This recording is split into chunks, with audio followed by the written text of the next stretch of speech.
Crikey! Australia Zoo on Queensland's Sunshine Coast is the home of the late Steve Irwin, crocodile hunter. And wrapping up his Sunshine Coast tour, weatherman Josh went along to get up close and personal to some Aussie natives.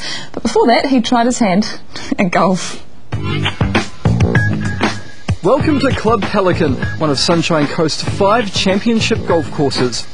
Located on the stunning grounds of Golden Beach, it's the first ever Greg Norman designed course in Queensland, and you can tell the people who play here appreciate it, and so do the roos.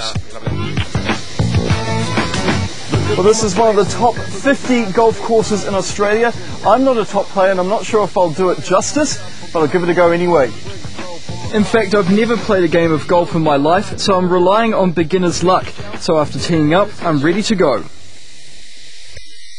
Oh, sorry.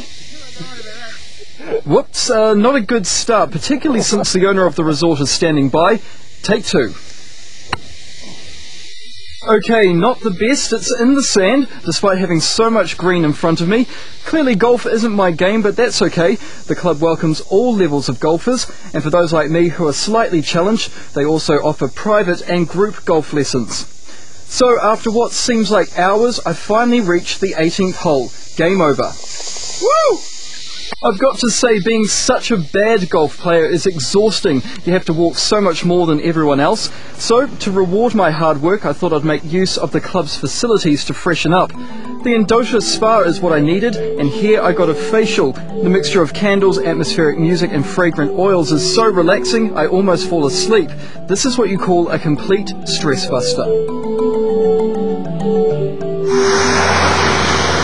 Back to Earth, and it's on the road to go to Australia Zoo, home of the crocodile hunter. This is where the legend of Steve Irwin began and still lives. The biggest attraction at the zoo is the Crocoseum. The daily demonstrations attract thousands, and it was Irwin's dream to create a place that would educate us all about crocodiles. The clear salt water pools show the dangers that could be lurking beneath billabongs in the wild, as well as the awesome power of a croc's jaws. There we go, how's that? Underneath the Crocoseum is a tribute to the late Steve Irwin, a place where people get a chance to express their condolences.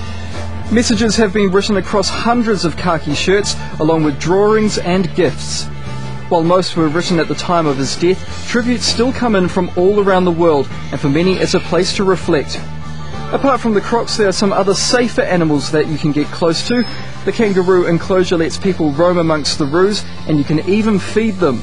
These guys just wait for the food to come to them, and the tourists are happy to oblige. Another Aussie native is the koala, and you can hold one of them at the zoo. We do make sure to limit it though, because during the day is mostly their sleep time, so they're only handled for a very short time during the day, so they've got the rest of the day off to have a snooze after that. So before bedtime I get to have a quick hold of Minty, one of the park's regular show bears. He was heavier than I thought, but so soft.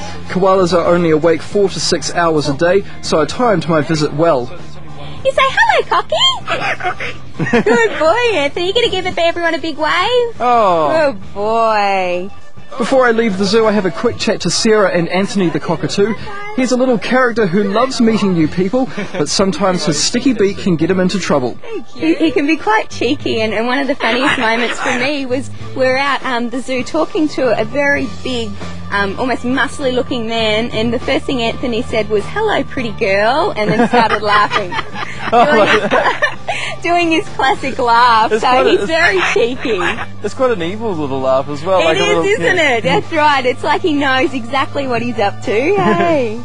The zoo is ideal for the whole family, completely entertaining. The number of animals you can interact with is what sets the zoo apart from the others. Some scary, some cute, and some that like to have the last word. Will you say see you later? Big waves. You gonna wave? Big waves. Bye-bye. Bye-bye. Was that a boa constrictor around his? Yes. Crikey. Those kangaroos aren't always safe either. I never forget seeing a kangaroo.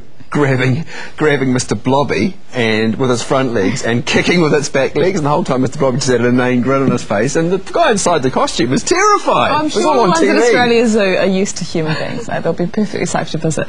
Well, thanks to House of Travel and Tourism Sunshine Coast for showing Josh around. He's had a marvellous time.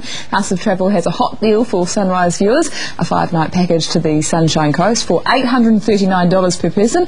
And if you're keen on visiting the Hinterlands, there's an extended option from $1,179. But you could get lucky. We have an adventure holiday to give away. House of Travel and Tourism Sunshine Coast have put together a 7-day package, including a night at Ramada Pelican Waters and passes to Australia Zoo. Just tell us if you can cuddle a koala at Australia Zoo.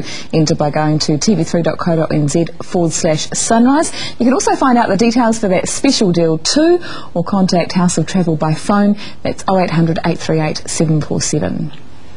Easy as that. Tomorrow on Sunrise, we're live in the capital for the opening of the International Festival of the Arts.